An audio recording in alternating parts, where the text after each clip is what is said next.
So the Buckeyes heading into Illinois, guys, heading into Champaign, Illinois, and Ryan Day taking this one really seriously, as he should. They are the number 17 team in the country.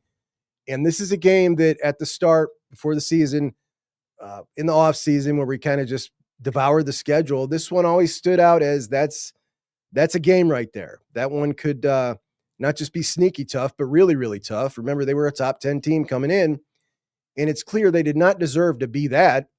It was the team that smashed them, Indiana, who was ranked in the 20s, that deserved that ranking. They should have been flip-flop.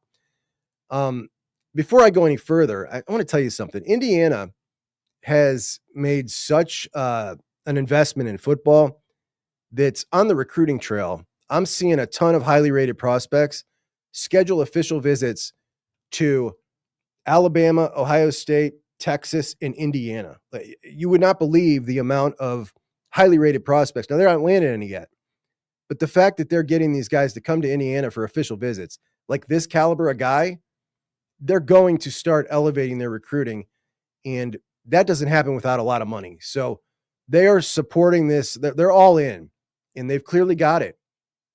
I think they're going to start recruiting in the top 25, which is crazy. So Illinois starts off the season with a 45-19 win against Duke. Then they shut out Western Michigan.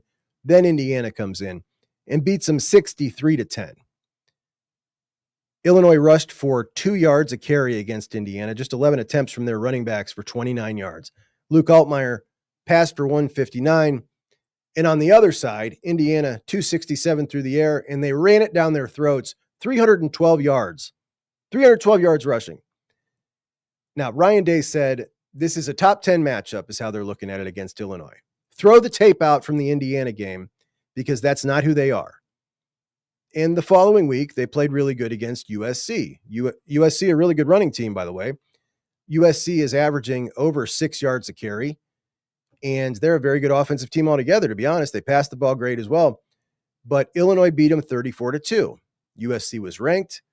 They held them to 3.7 yards a carry.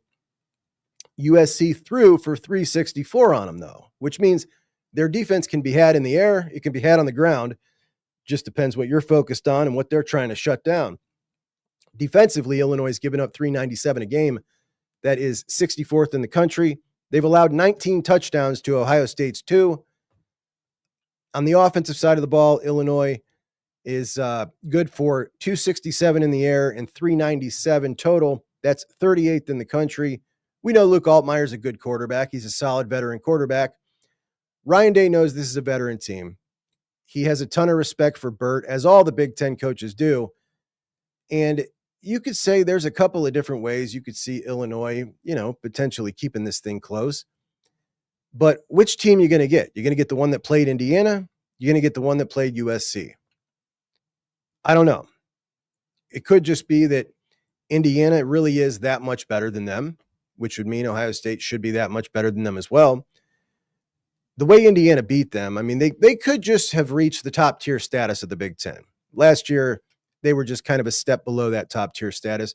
They might have elevated. We're going to find out this weekend when they go out to Oregon. They go out to Oregon as an 8.5-point underdog. And if they go out there and keep that thing close at Autzen Stadium, I think it's probably safe to say that Indiana is now with, Ohio State, Oregon, Penn State, and Michigan in the top tier of the Big Ten. They're no longer that tier below by themselves, which is where they were last year. But I think this does mean Ohio State is going to smash Illinois. I think they damn well should be able to smash Illinois. They're 16.5-point favorites. But Ryan Day compared it to the Nebraska game last year. Coincidentally, right before the Nebraska game last year, Nebraska went undefeated to Indiana, and Indiana smashed them by 50. And then Nebraska came into the shoe and gave Ohio State a good game, and he brought this up. Now, I disagree that this had anything to do with Nebraska. I mean, it's something to do with them, but it had more to do with Ohio State and the way they played. They were still in a hangover after a bye week from the loss at Oregon, and they looked like they were sleepwalking through the game. There was no juice at all. And you had the Zen Mahalski game on top of it. So I didn't love the comparison, but you get what he's saying. Teams are different week to week. However, getting beat by 53 just tells me, I'm sorry, like something's off, man. There is no respectable team that gets beat by 53. And if Ohio State doesn't cover that number, I'm going to be a little salty. I think they will.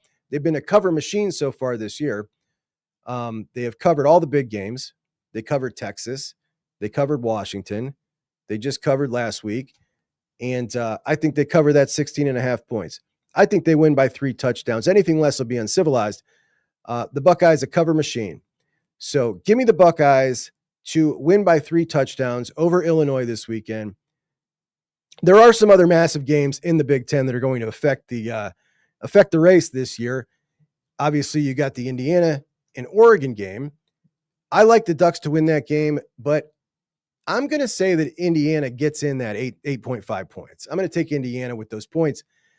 I wasn't a believer in this Indiana team last year. I just didn't like I really was irritated by the fact that people just expected them to walk back in and just be great again because they had one good year. But they are better. Fernando's better. Cignetti is clearly just an elite coach.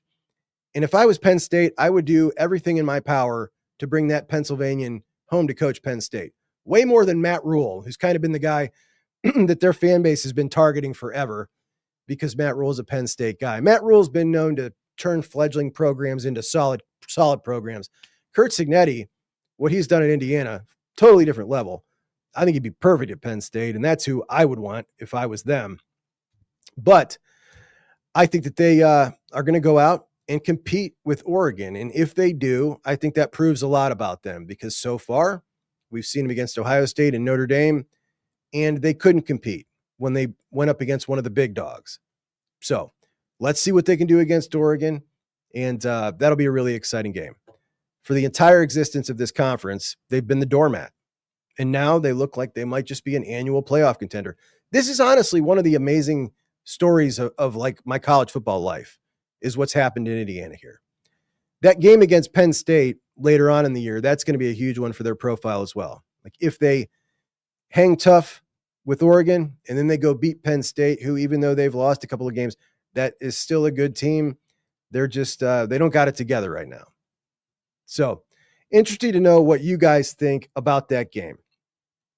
Now, for the other enormous game in the Big Ten, Michigan going out to play USC. USC is a 2.5 point favorite. Both teams are 4-1. Michigan 2-0 in the Big Ten. USC 2-1 in the Big Ten after their loss at Illinois. Both teams are in the top 10 in yards per carry, over 6 yards a carry. But USC is throwing the ball great. Jordan Mailata is at the top of every statistical category. They're averaging 338 yards through the air, 72% completion percentage, 11 yards a pass. Like this guy thrown just one pick. He's really good. Basically in the top 10 of every category. And they got this running back that they got out of JUCO, this little Wayman Jordan kid. He's dynamic, man. He is absolutely dynamic. And this just feels like a game that I think we're going to see Michigan run it down USC's throat. They've got Justice Haynes averaging 7.7 a carry. Jordan Marshall's over 5. Bryce Underwood, 6.7.